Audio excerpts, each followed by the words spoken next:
Okay. Does it mean like the center between like the edge and inner part of the blade? No, it means the center, like the axle. Yeah, like the axle.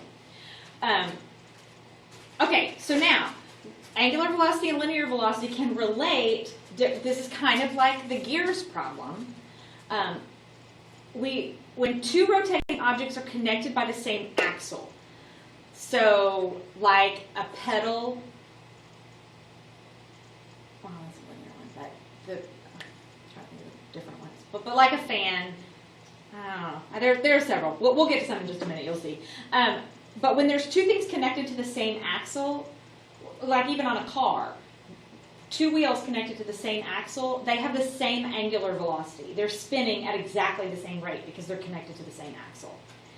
If two things are connected by a belt or a chain, then they have the same linear velocity, but not necessarily the same angular velocity. Now, if they're the same size, they'll have the same angular velocity as well. But when you think about like a bicycle chain, you usually have a bigger wheel in front of the chain and then a smaller one in back. But they still have the same linear velocity. It still passes through the same amount of chain at the same time, in the same amount of time. So with that in mind, let's do a couple of problems this way. So we've got the crazy car. This crazy car is a child's tricycle, like a big wheel. Has a large wheel in the front and two smaller wheels in back. They are not connected by a chain or anything. There's just a big wheel in the front and two smaller wheels in the back. The front wheel has a diameter of 20 inches and each of the back wheels has a diameter of only 6 inches. As a child drives a crazy car, though, would the wheels have the same angular velocity or the same linear velocity? No. They actually do have the same linear velocity, even though there's no chain connecting them. What line is connecting them? The cart? The ground. Oh, When they're connected by the line that is the ground. that's weird.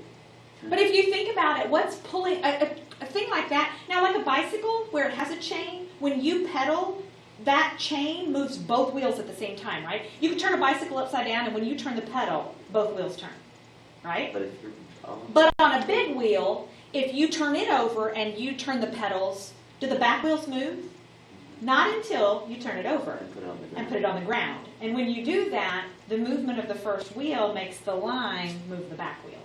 So it's a linear velocity because the line is the ground. That's pretty cool. It really is. I think about that. A child can pedal the front wheel at a rate of 40 revolutions per minute, or our omega would be 80 pi. How fast does this make the crazy car go in inches per minute? So let's see. Let's see, our velocity is going to be radius 10 times 80 pi, which would be 800 pi, which is, I don't know, 2,513.3 inches per minute. I'm not going to convert that right this second. I know we all know how to convert now, right? We're good at it. So, question is, at this linear speed, what's going to be the angular velocity of the small wheels? Now, before I get to it, before we do it, are the small wheels, is it angularly, rotationally, are they moving faster or slower than the big wheel? Slower. Let's see. So linear speed, so that just means now I'm going to work the problem in reverse because I know my linear speed is 2,513.3. I know my radius because they told me right here of the small wheels. So my radius is 3. And I'm looking for a new omega. So I'm going to divide by 3. And I get omega equals 837.8. And this is radians per minute.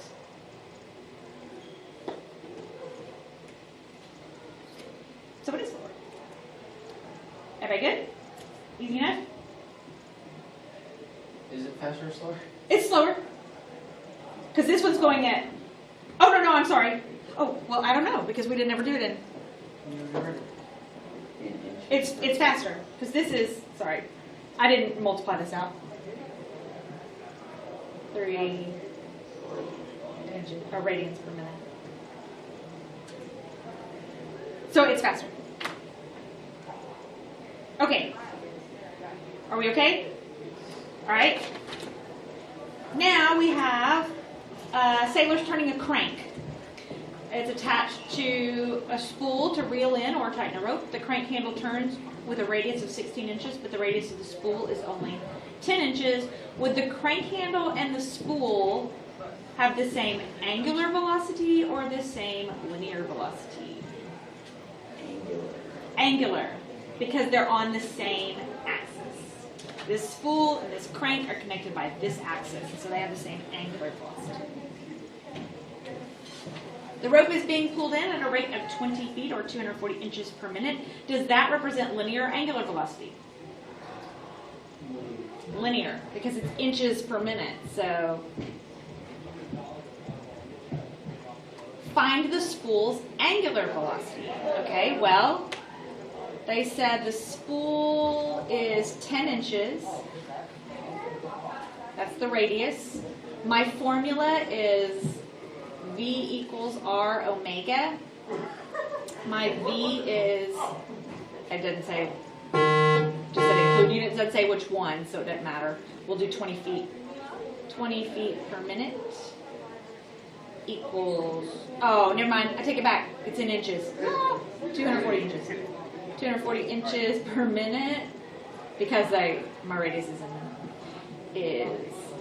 10 inches omega, which means that my omega is 24 radians per minute. Determine the angular and linear velocity of the crank handle. Well, we already know that the angular, they share an angular velocity. We said that in the beginning. So we already know the angular velocity of the crank handle. Now we just have to find the linear velocity. So velocity is going to be a radius of 16 inches times 24 radians per minute. 384 inches per minute. Are y'all okay? All right. In a car engine, the alternator, water pump, and crank. These are when, and I think these are when they kind of get confusing on My Labs Plus too, is when they give you a picture and you're trying to figure out where stuff is and you don't know what goes to what. So in a cart, that's why I printed it out and didn't have us draw pictures. In a car engine, the alternator, water pump, and crank wheel are all connected by the same belt. It's called the Serpentine Belt. The spinning parts have diameters of 10, 21, and 30 respectively. So 10 goes with alternator, 21 goes with water pump, 30 goes with crank wheel. Suppose when the engine is running that the crank wheel turns at a rate of 1500 RPM. Now, first problem, that is not in radians, and I need it in radians. So I got to fix that first. So I'm going to do omega equals 1500 times 2 pi. So 3000 pi. I'll go ahead and multiply it. 9,424.78 centimeters. No, I'm sorry, not yet. Not yet. Radians per minute. That's RPMs. All right, so that's my omega. And then in order to find my velocity, find my linear velocity, I do R times that, and this is the crank wheel. The crank wheel has a diameter of 30, so a radius of 15. So I do 15 times 424.78. 141,300. Dang, that's a big number. And that is per minute. And let's don't convert it, because I don't want to do that right now. Because you know how. That's in centimeters per minute. Determine the angular velocities of the spinning parts of the alternator and the water pump. Okay, so this is the linear velocity. They are all connected by the same belt. So all of these parts have this linear velocity. So I can find each one using my radius. So let's do the alternator first. The alternator has a radius of 5 centimeters. So my velocity is going to be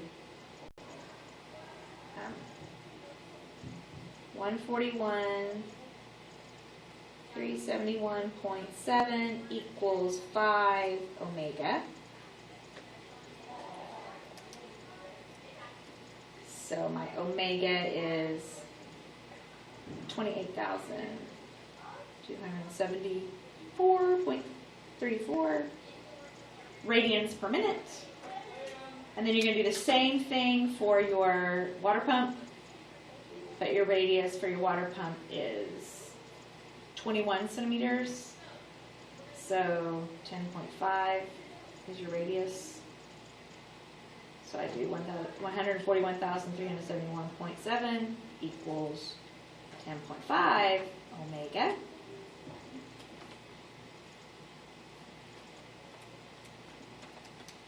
And I get 13,463.97